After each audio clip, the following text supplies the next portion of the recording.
Hello students, you are again welcome to PSC panchayat channel. और हम daily आपके लिए 10 एमसीक्यूज़ लेके आते हैं मध्य प्रदेश के करंट अफेयर्स से रिलेटेड।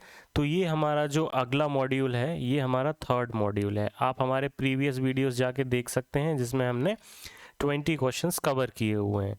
ठीक है, और एक बात और कि आप ज़्यादा से ज़्यादा सब्सक्राइब करें और ज़्यादा से ज़्यादा शेयर करें ताकि ये लेक्चर सीरीज सभी लोगों तक पहुंच सके। ठीक है, तो आज का जो करंट अफेयर है वो हम देखने जा रहे हैं। चलिए देखते हैं। हमारा पहला क्वेश्चन जो है वो ये है कि मध्य प्रदेश में किस स्थान से 5G टेलीकॉम सर्विसेज की शुरुआत हो रही है। ठीक है, अब हमें ये पता चल गया है कि हमारे इंडिया में भी अब 5G आ गया है, 5th जनरेशन का जो है टेलीकॉम सर्विसेज आ गया है। तो हमारे मध्य प्रदेश में कहाँ से इसकी शुरुआत हो रही है? हमारे मध्य प्रदेश में इसकी उज्जैन से शुरुआत हो रही है। उज्जैन से क्यों? क्योंकि ये महाकाल की नगरी है। ठीक है, महाकाल की नगरी से मुख्यमंत्री शिवराज सिंह चौहान जी ने मध्य प्रदेश में 5G टेलीकॉम सर्विसेज की शुरुआत की हुई है। ठीक है, ओके। तो मध्य प्रदेश में प्रारंभ होगी 5G टेलीकॉम सर्विसेज और उज्जैन में श्री महाकाल लोक से 5G की टेलीकॉम सेवाएं प्रारंभ होंगी। और दो खास स्थल और चुने हैं जो कि हमारी सांस्कृतिक धरोहर हैं, और एक इनमें से हमारा जो है पर्यटन वाला स्थल है भेड़ाघाट जो पर्यटन स्थल है, और एक सांस्कृतिक विरासत जो हमारी है खजुराहो। यहाँ भी टेलीकॉम सर्विसेज सबसे पहले स्टार्ट की जाएंगी। ठीक है, हॉटस्पॉट्स बनाए जाएंगे जहाँ पे ये 5G सर्विसेज प्रोवाइड करी जाएंगी। ठीक है, ये आप देख सकते हैं मध्य प्रदेश में 5G। ठीक है, चलिए अगला क्वेश्चन देखते हैं। अगला क्वेश्चन है कि गोंड कला को दुनिया भर में म्यूजियम तक पहुंचाने वाले चित्रकार कौन है? देखिए, गोंड जो है ना, जो जनजाति हमारे यहाँ है वह है चित्रकला के लिए बहुत प्रसिद्ध है। ठीक है, उनकी जो अंतरंग और चित्रकला है वह बिल्कुल अलग किस्म की है, और बिल्कुल अलग किस्म की है। साथ ही साथ उसमें कुछ नई चीज़ें भी ऐड होती जा रही हैं जो कि हमारी गवर्नमेंट जो है उन पर ध्यान दे रही है। ठीक है, तो हम ये देखते हैं कि गोंड कला को दुनिया भर में म्यूजियम तक लाने वाले जो चित्रकार वो हैं जनगढ़ सिंह श्याम। कौन है?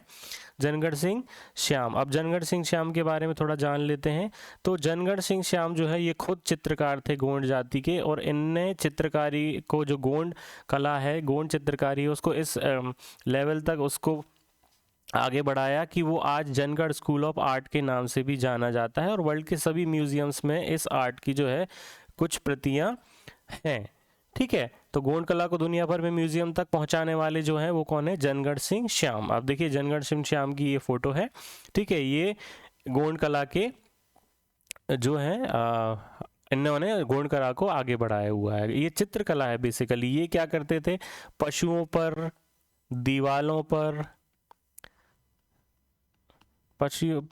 और दीवारों पर अपनी चित्रकलाएं बनाते थे। तो इस बात का विशेष ध्यान रखना, मध्य प्रदेश की ट्राइबल मिनिस्ट्री है इस पर विशेष ध्यान दे रही है, और इनको ये बहुत ज़्यादा लोकप्रिय भी हैं। तो आप ध्यान रखिए, जनगढ़ सिंह श्याम जो है गोंड कला के लिए प्रसिद्ध हैं।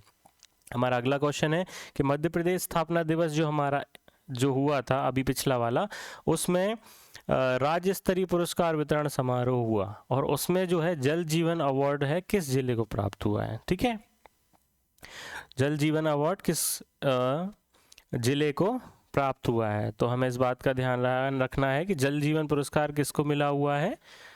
ये मिला हुआ है हमारे बुरहानपुर को। ठीक है, जल जीवन अवार्ड मिला हुआ है। अच्छा, इसमें कुछ और भी जो जिले हैं जिनको अवार्ड मिला है, निरक्षरता से आज़ादी, इसके लिए मंडला को, आवास योजना ग्रामीण में छतरपुर को, और आवास योजना शहरी में बड़वानी जिले को, और ग्रामीण आजीविका मिशन में झाबुआ जिले को जो है पुरस्कार मिला हुआ है। तो आपको ध्यान रखना है, जल जीवन अवार्ड जो है वो बुरहानपुर को मिला हुआ है। चलिए देखते हैं।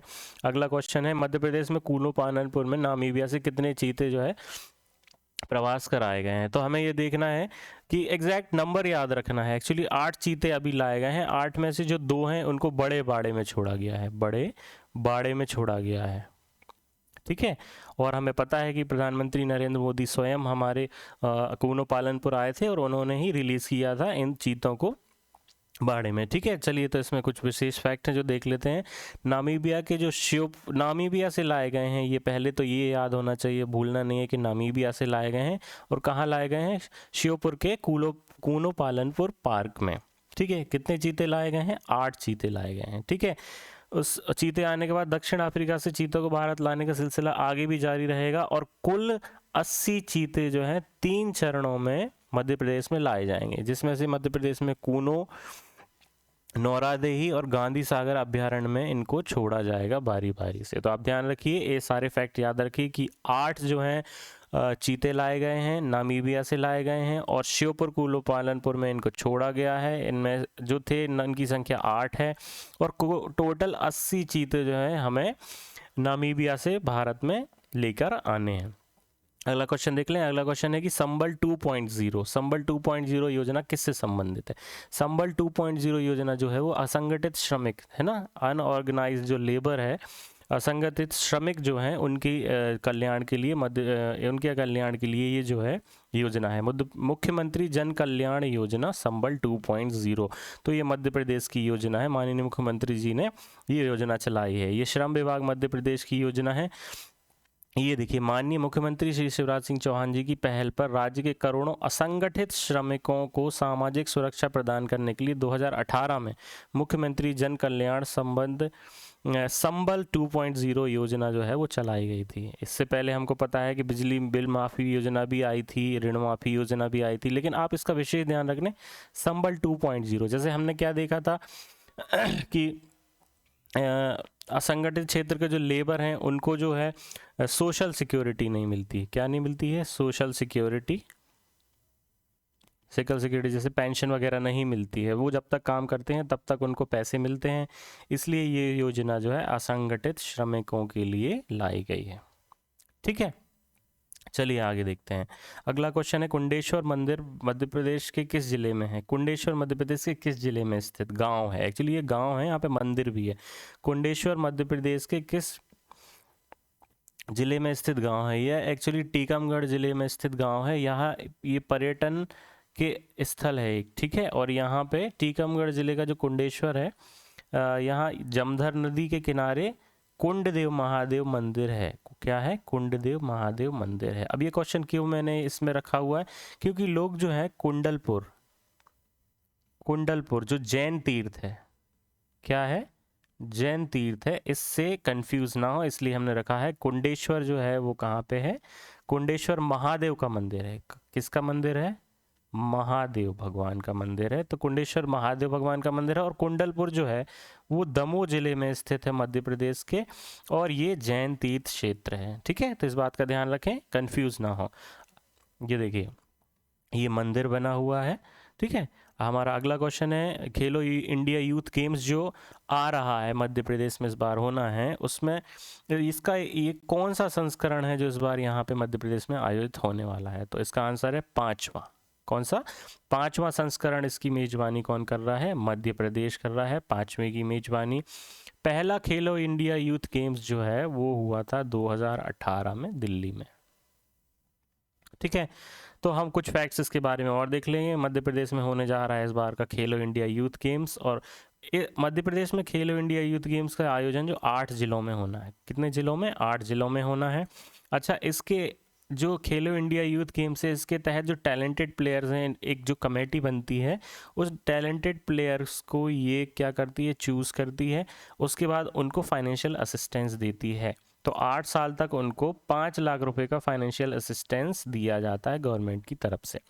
ठीक है, अच्छा, पहला जो फर्स्ट एडिशन जो हुआ था 2018 में दिल्ली में, ये किसने जीता था?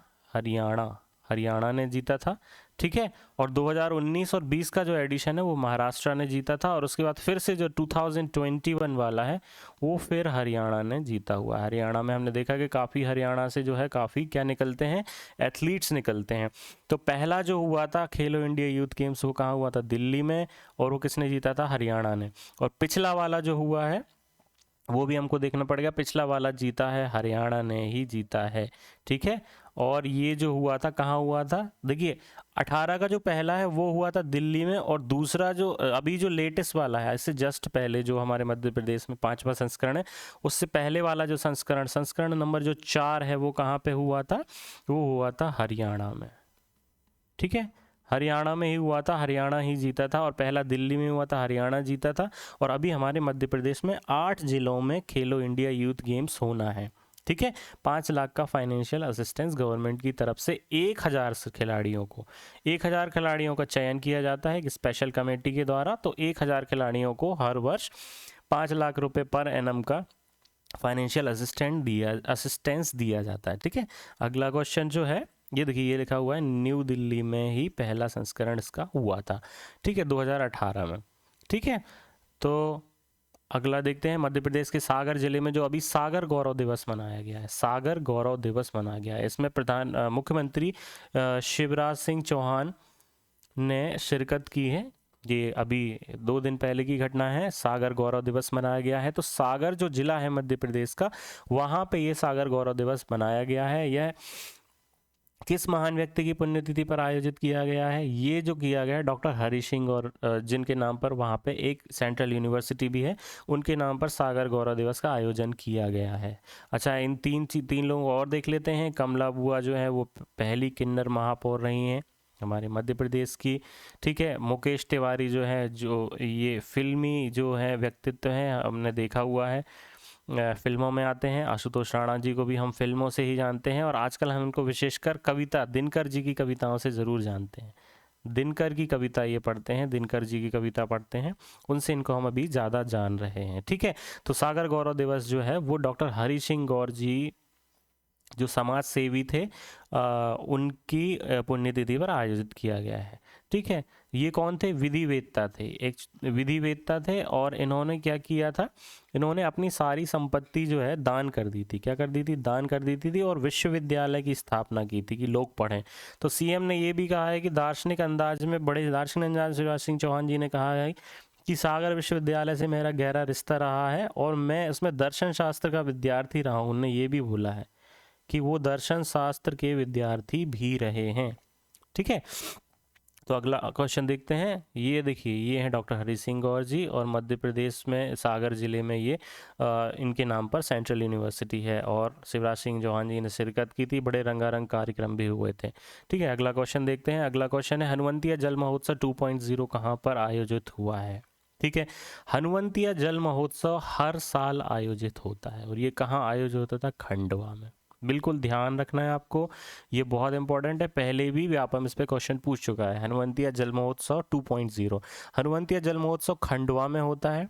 ठीक है, हर साल होता है, काफ़ी सालों से हो रहा है, लेकिन इस बार इसको हमने 2.0 का नाम दिया है क्योंकि इसमें कुछ चीज़ें एडवांस जो है वो लाई गई हैं। चलिए हम देखते हैं।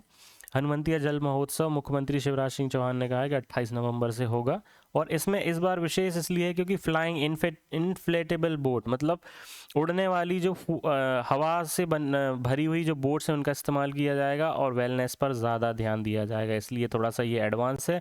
पहले वहाँ पे केवल एक्टिविटीज़, स्पोर्ट्स एक्टिविटीज़ होती थी, लेकिन अब इन 2 चीज़ों पे भी ध्यान दिया जाएगा। तो हनुवंतिया जल महोत्सव जो है 2.0 खंडवा में ही हनुवंतिया टापू पर आयोजित किया जाएगा। तो आप देखिए, इसका नाम हनुवंतिया क्यों है? क्योंकि जो हनुवंतिया जो टापू है ना, उस पे ही ये सारे जो कार्यक्रम होते हैं। तो ये हनुवंतिया टापू है, ये खंडवा जिले में है। ठीक है, अगला क्वेश्चन देखते हैं। अगला क्वेश्चन ये है कि एक जिला एक उत्पाद, जो one district one product scheme, इसमें राजगढ़ जिले से क्या प्रमुख है? अब ये क्वेश्चन भी हमने जो रखा हुआ है, ये कुछ सोच के रखा हुआ है। ठीक है, तो एक जिला एक उत्पाद में राजगढ़ जिले की पहचान जो है संतरा है। अभी तक हम संतरा से नागपुर को जानते थे कि भाई नागपुर का संतरा फेमस है, लेकिन हमको ये पता होना चाहिए कि हमारे यहाँ संतरा में राजगढ़ जिला फेमस है। इसलिए मैंने इस क्वेश्चन को इसमें रखा हुआ है ताकि कंफ्यूज ना हो, क्योंकि क्वेश्चन पूछा जाएगा तो हमारे दिमाग में नागपुर ही आएगा, राजगढ़ नहीं आएगा। ठीक है, तो राजगढ़ जिले की पहचान है वो क्या है? संतरा है। अच्छा, हमने ये पहले भी देख चुके हैं, अब पहले वीडियोस में हमने बताया था कि बासमती चावल जो है वो मध्य प्रदेश के रायसेन जिले की पहचान है। किस जिले की पहचान है? रायसेन जिले की। और चिन्नौर चावल जो है वो है बालाघाट, वो है बालाघाट जिले की पहचान है। और एक सुंदरजा आम जो हमने बताया था, क्या बताया था? सुंदरजा आम, ये रीवा का है। कहाँ का है? रीवा की विशेषता है ये सुंदरजा आम। तो आप विशेष चीज़ से आप इसको विशेष रूप से ध्यान रखें। संतरा जो है वो राजगढ़ का है, सुंदर जाम रीवा का है, चिन्नौर चावल बालाघाट का है और बासमती चावल रायसेन का है। फर्स्ट वीडियो में हमने देखा था कि जो लहसुन है, लहसुन कहाँ का फेमस था? मंदसौर का। कहाँ का? मंदसौर का। और हमने एक क्वेश्चन और देखा था, क्या कि इंदौर का कौन सा प्रोडक्ट है जो फेमस है? इंदौर में जो हमने जिसको हमने ओडीओपी के तहत इंदौर की पहचान बनाया वो बताया आलू, है ना। और ये आलू कैसा था? Sugar free. कैसा था? शुगर फ्री आलू था। तो आप ध्यान रखें, मंदसौर में लहसुन, इंदौर में आलू, सुंदरजाम रीवा, संतरा नागपुर, चिन्नौर चावल बालाघाट और बासमती चावल रायसेन। ठीक है, चलिए देख लीजिए, ये राजगढ़ जिले का संतरा है ना। इस विशेष ध्यान रखिए क्योंकि क्वेश्चन पूछा जा सकता है, इसलिए इसको हमने डेलिबरेटली इसको यहाँ पे रखा हुआ है। चलिए थैंक यू, धन्यवाद हमारी इस लेक्चर सीरीज़ को आप पूर्णतः देखने के लिए। और प्लीज़ प्लीज़ यदि आपने सब्सक्राइब नहीं किया हुआ है तो सब्सक्राइब कर दीजिए और कमेंट करके बताइए कि आपको और किन चीज़ों पे वीडियोस चाहिए हैं। ठीक है, कमेंट ज़रूर करें ताकि हम आपसे जुड़े रहेंगे, आपको समझते रहेंगे कि आप एग्जैक्टली क्या चाहते हैं। ठीक है, सब्सक्राइब करें, लाइक करें और शेयर भी करें। ठीक है, शेयर भी करें। चलिए तब तक के लिए धन्यवाद, थैंक यू।